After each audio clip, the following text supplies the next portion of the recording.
Thanks for watching. So today I would like to go over how to change politics. I have my little notes here so I don't forget anything and any of my points. So one of the things that I would like to see in politics happen is all running senators, governors, anybody running for public office needs to wear a jacket. That's not anything major new. Everyone, they always wear suits and either the red tie or the blue tie or whatever, depending on their specific group, Democrat or Republican. But I'm talking about like a NASCAR jacket. Why a NASCAR jacket? Well, in NASCAR, when a company like Coca Cola buys the rights to use that particular car, they're paying to keep the maintenance of that car running, to keep the team running the car in good condition, and the driver, and all the things that has to do with NASCAR. So why is it that we don't see senators do the same thing? They wear a jacket, and depending on how much they're funded, depends on how big the emblem is that they're wearing. The more money they get, the bigger the emblem. It's pretty simple. So if I'm looking at a senator running for office or rerunning for office, depending on the situation, then I should see that they received about $250,000 from Coca Cola. How do I know that? Because their emblem's one of the bigger ones. I may not agree with the way Coca Cola is acting in India with the water supply. What if they were given donations by Walmart? I may not agree with the way Walmart treats their employees. Why would I vote for somebody that's running for public office and I now know that they're being supported by big oil or by a company that I disapprove of because of their actions in society?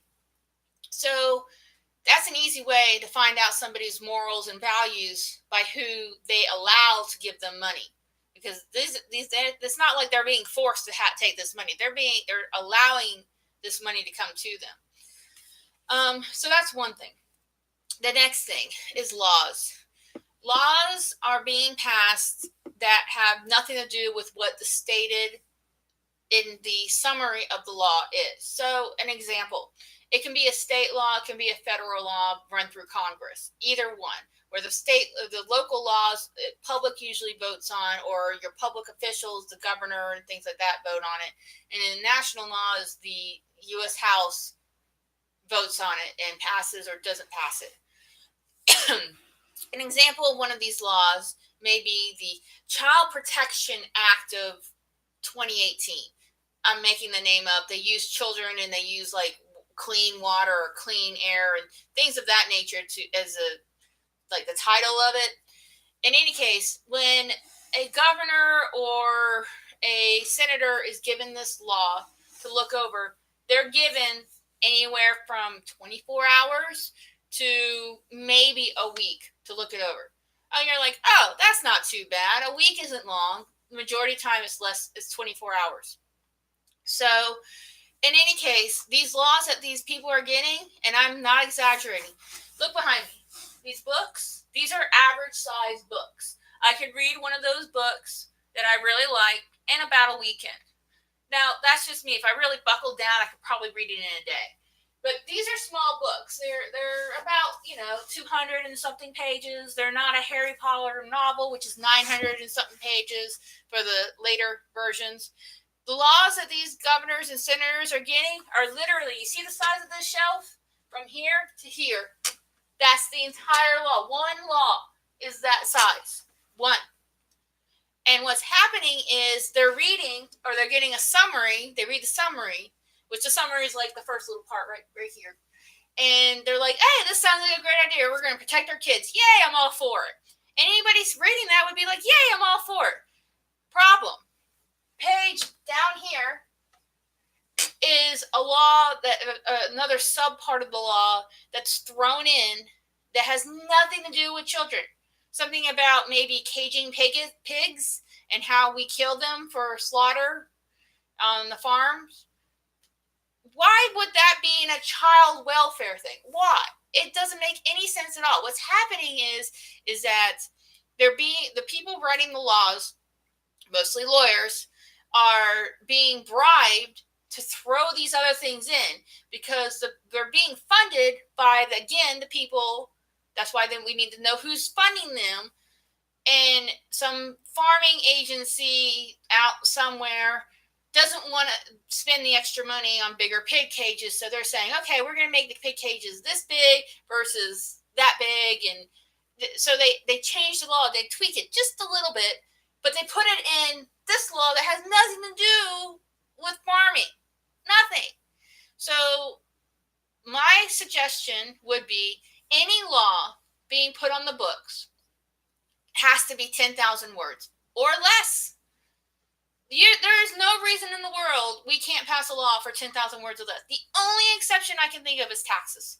The only exception. I can't think of a single law out there that cannot be written in 10,000 words.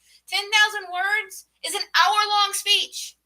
It's a 2-hour movie depending on how often the characters speak. So, yeah, there's no reason that 10,000 words can't be done.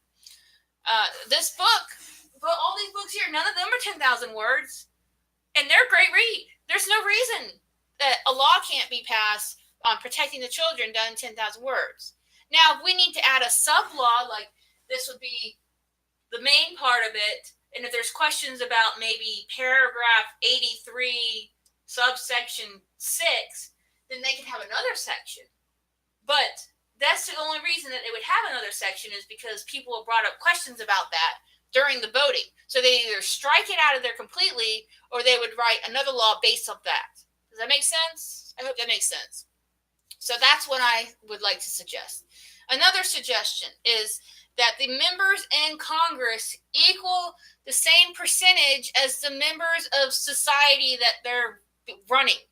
So if a government official that has been elected and is in office is running, and I'm just throwing a number out. This is from the U.S. Census, by the way. 50.8% of the population are women. Congress has less than 12% women. Why? Why? Not okay. Meaning, if there is a discrepancy on this, we need to find out why, and it needs to be fixed. This isn't something, and it's not just the gender issue, it's also a race issue. Right now, there is 76.6% of the population is white or Caucasian, 13.4% is black, 18.1% is Hispanic, and 13.2% is immigrants. But the immigrants is not necessarily included in the first three numbers that I just gave you. So why is it in the extra percentage that's left over from the race part of it that can be determined as other or maybe mixed races or Asian or the other groups that are smaller? It does go into more detail in the U.S. Census, but I'm just giving the example of what the current population is. So if we are the same in Congress is majority, like 98% of Congress is white. 98% of Congress is white. And of those 98%, the majority, like when I say the majority, I mean like 100% of those 98% are considered rich, meaning they make almost $500,000 a year in their own personal whatever. So they're not only part of the 2% of the population of money, but they are not the majority.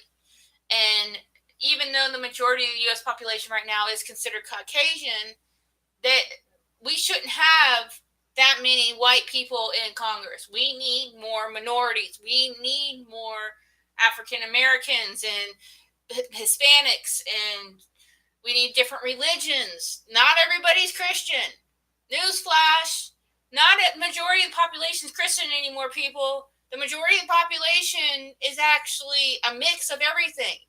If you were to look across the board, we have an equal percentage of Jewish, Christian, atheist, or non-denominational believers of whatever sect. So we got like 30, 30, 30, and then 10% of other that don't necessarily fall into the realm. So why is the majority of Congress Christian or claim to be Christian? But that's my thing. Is why aren't we meeting certain standards? Why isn't it a law that Congress has to be a certain percentage of the population equally? I'm not saying it has to be 1-for-1, but I'm saying it needs to be very close to it. It needs to be at least, if it's saying 76.6% of the population is white, then the majority of 75% of congressmen should be white or women, either one.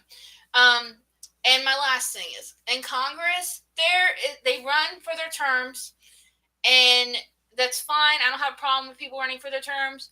Why do we have congressmen that have been in office for 5, 6, 10 terms? They've been in Congress for damn near 30 years. What the heck? No, not okay. There needs to be a limit on Congress. We have a limit on the president. There should be a limit on Congress. Not only at this point do they become part of the gears and become so entwined and they don't become part of the population and they don't know what the population needs, but at a certain point they become so ingrained with being around all these other politicians, which again are mostly lawyers, not normal citizens. We don't have any teachers. We don't have anybody that's like a janitor. We don't have anybody like that running for Congress. Why not? You can do it. Do it. So, my solutions were basically they wear the jackets. We have a word count on laws passed that the population of Congress equal the same percentage of the population of the United States when it comes to race, gender, and religion. And it also has the terms be limited. I don't think that's unreasonable. I know congressmen will, but I don't think it is. And I don't think the majority of the population thinks it is either. If you disagree, please let me know. I'd love to hear your arguments, and I'd love to debate them with you. Thanks for watching. Have a good night.